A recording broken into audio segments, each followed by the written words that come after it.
Pemirsa, kami akan hadirkan sorotan berita satu sore terkait dengan tarif pajak pertambahan nilai jadi 12% yang akan dipandu oleh rekan saya, Vinilia Huangrio. Informasi ini sekaligus menjadi penutup jumpa kita di program Berita Satu Sore hari ini.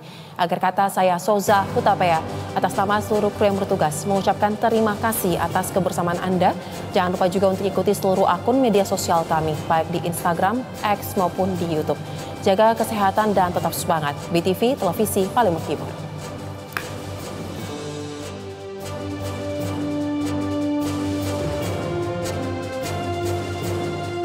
Sikap pemerintah terkait penetapan tarif pajak pertambahan nilai atau PPN menjadi 12% dinilai tidak tegas. Padahal rencana ini sudah menuai polemik. Kontroversi muncul akibat efek ganda yang akan ditimbulkan jika kenaikan PPN itu terjadi pada laju pertumbuhan ekonomi nasional, baik dari sisi daya beli masyarakat kelas menengah yang akan terus tergerus dan juga dampak kepada pelaku usaha. Kita akan membahasnya lebih jauh dalam sorotan Berita Satu Sore kali ini.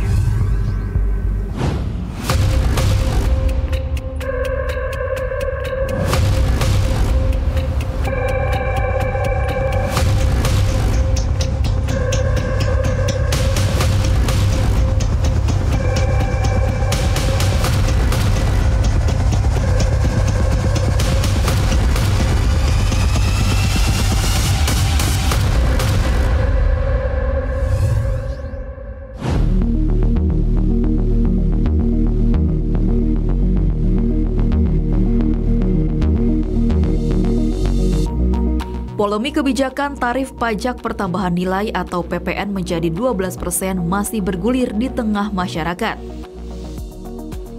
PPN menjadi 12% ini awal mulanya disampaikan Menteri Keuangan Sri Mulyani saat rapat kerja dengan Komisi 11 DPR pada pertengahan November silam. Sri Mulyani menyebut penerapan PPN 12% mulai 2025 sudah melalui pembahasan yang panjang dengan DPR. Setelah pernyataan Menteri Keuangan, desakan menunda bahkan membatalkan PPN 12% mulai bermunculan. Pada Selasa 3 Desember 2024, Menteri Koordinator Bidang Perekonomian Airlangga Hartarto menyatakan bahwa pemerintah akan mengumumkan kepastian kebijakan penyesuaian tarif PPN menjadi 12% pada pekan berikutnya. Sebelumnya pada Minggu 1 Desember 2024, Menko Airlangga menyatakan pemerintah hanya mengikuti keputusan Komisi 11 DPR RI soal PPN 12%. Tadi saya sudah sampaikan kalau untuk PPN, tadi saya beri kuasa pada anggota Komisi 11 yang ada di DPR, yang ada di Kadin. Staf ahli Menteri Keuangan Bidang Ekonomi Makro dan Keuangan Internasional, Parjiono, sempat memberi sinyal bahwa tarif PPN 12% tetap dijalankan. Meski kebijakan akan dilanjutkan, namun pemerintah tetap memberikan perhatian khusus terhadap daya beli masyarakat. Hal itu disampaikan Parjiono dalam acara Sarasehan 100 Ekonom Indef pada Selasa 3 Desember 2024. Kamis 5 Desember, pimpinan dan anggota DPR berdiskusi dengan Presiden Prabowo Subianto terkait PPN yang menjadi 12%. DPR mengusulkan PPN 12% hanya dikenakan untuk barang mewah.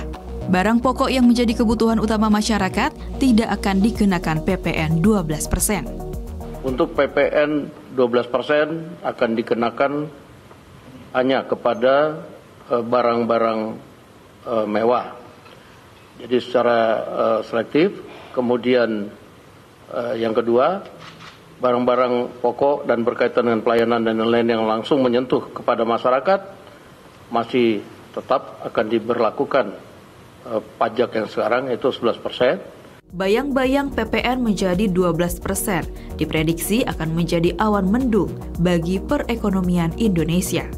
Peneliti Lembaga Penyelidikan Ekonomi dan Masyarakat, Fakultas Ekonomi dan Bisnis Universitas Indonesia mengkhawatirkan tarif PPN 12% akan berdampak pada pertumbuhan ekonomi Indonesia pada kuartal pertama tahun 2025. Salah satu hal yang disorot adalah melemahnya daya beli masyarakat, terutama dengan menurunnya belanja konsumsi. Tapi dampak dari kenaikan PPN masih perlu dilihat seberapa impactful nanti dampaknya. Apakah nanti masyarakat akan merespons dengan penurunan konsumsi, dan kalau misalnya konsumsinya turun pasti akan berdampak terhadap perekonomian nantinya gitu. Ya mudah-mudahan sih nggak seperti sekarang yang terus turun ke bawah 4,95 sekarang. Badan Pusat Statistik sebelumnya mencatat pertumbuhan ekonomi kuartal 3 tahun 2024 anjlok ke level 4,94% secara year on year. Angka ini turun dari posisi kuartal 2 2024 yang sebesar 5,05%.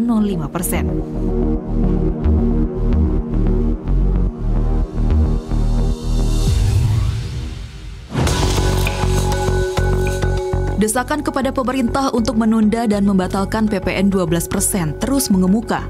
Ekonom dan pelaku usaha menilai kenaikan PPN akan menekan mayoritas sendi ekonomi nasional, mulai dari konsumsi rumah tangga, ekspor, dan investasi.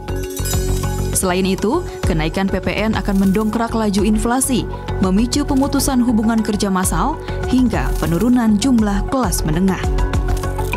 Yayasan Lembaga Konsumen Indonesia mendorong pemerintah untuk segera mengambil keputusan terkait penundaan atau pembatalan tarif PPN menjadi 12%.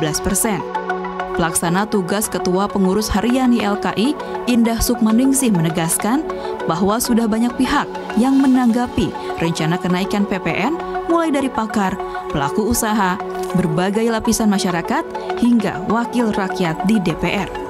Jadi menurut saya hanya bagaimana dia melihat masyarakat itu kepingin disenangkan, melihat daya beli yang sangat menurun akhir-akhir ini. Ilmuwan udah menyatakan, UI udah menyampaikan sebagai itu apa kurang apa gitu. Ya udah dibatalin aja atau kemudian ya ditunda tadi janjinya Pak Samad. Ya udah ditunda. Ada keputusan yang jelas gitu loh. Ketua Afiliasi Global Retail Indonesia atau AGRA, Roy Nicholas Mande menyatakan penetapan PPN 12% saat ini tidak tepat. Kenaikan tarif PPN dari 11% ke 12% bisa memicu kenaikan harga di produk akhir sebesar 9,09%. Sebab ada banyak rantai nilai yang juga menerima kenaikan PPN 1% selain retail. Sense of crisis daripada government saat ini harus dipertaruhkan. Melihat fenomena saat ini. Ya. Nah ini yang terus kami suarakan agar bisa ada kearifan daripada government. Sekarang ya kita berharap pemerintah yang baru tidak arogan lah. Oke. Ya. Sesuatu yang arogan itu biasanya berdampak kepada akhirnya polemik dan tidak memberikan sesuatu dampak pertumbuhan. Tapi mari kita bicara ya, kita minta untuk ini dimundurkan. Tidak dimatikan, tidak di switch off karena ini sudah HPP, sudah Undang-Undang Nomor 7 tahun 2021. Tapi di delay. Sementara itu, Ketua Umum Asosiasi Pengusaha Retail Merek Global Indonesia, Handaka Santosa, meminta agar pemerintah menunda penetapan PPN menjadi 12%. Handaka menyampaikan, sebelum muncul rencana PPN 12%, pengusaha sudah dihadapkan pada kenaikan harga bahan baku produksi. Kenaikan tarif PPN sebesar 1% dinilai akan makin menambah biaya produksi sehingga berpotensi berdampak pada kenaikan harga produk hingga di atas 5%. Pengusaha khawatir kenaikan harga produk ini akan berdampak pada penurunan penjualan.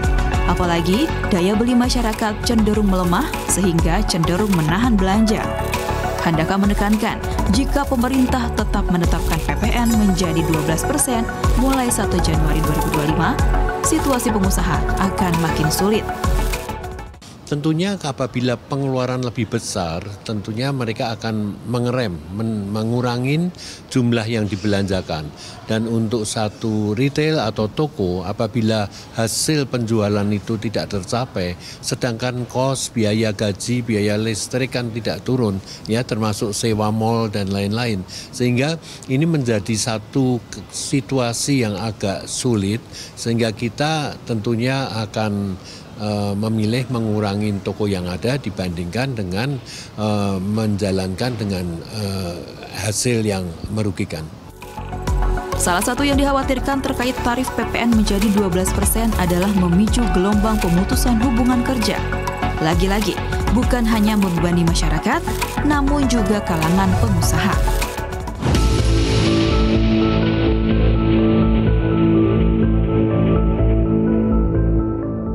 Rencana pemerintah menaikkan tarif pajak pertambahan nilai PPN dari 11% menjadi 12% juga dinilai akan berimbas kepada kenaikan harga barang dan jasa, termasuk tiket pesawat.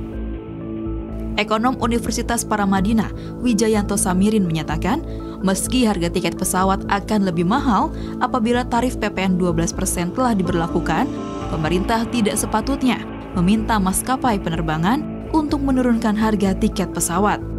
Nah, terkait dengan menurunkan harga tiket pesawat, saya rasa ini sesuatu yang tidak bijak ya. Ini akan menimbulkan gangguan pasar karena harga dipaksa turun, sementara faktor-faktor yang menyusun harga itu sendiri rasanya tidak di-adjust. Jadi kenaikan PPN itu dampaknya akan lebih tinggi kepada barang-barang yang rumit, yang advance, yang kelas atas. Tapi untuk barang-barang yang kelas menengah, apalagi kelas bawah, itu dampaknya relatif sangat minimal. Wija berpendapat PPN 12% seharusnya bisa diiringi dengan penurunan harga bahan bakar pesawat, biaya crowd handling di bandara, hingga biaya operasional lainnya untuk menjaga harga tiket pesawat tetap terjangkau. Lini lain yang terdampak PPN 12% adalah pembelian rumah. Ketua Program Studi Manajemen Universitas Paramadina, Adrian Awijanarko menyampaikan, tarif PPN jadi 12% dikhawatirkan akan semakin menekan kemampuan masyarakat dalam membeli rumah.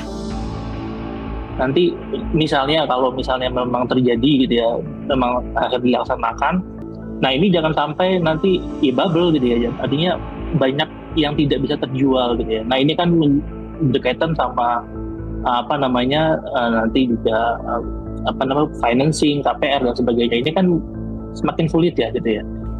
Saat ini angka backlog hunian di Indonesia masih sangat tinggi. Merujuk data Kementerian Pekerjaan Umum, saat ini masih dibutuhkan 12,7 juta unit rumah demi mewujudkan Indonesia Zero Backlog.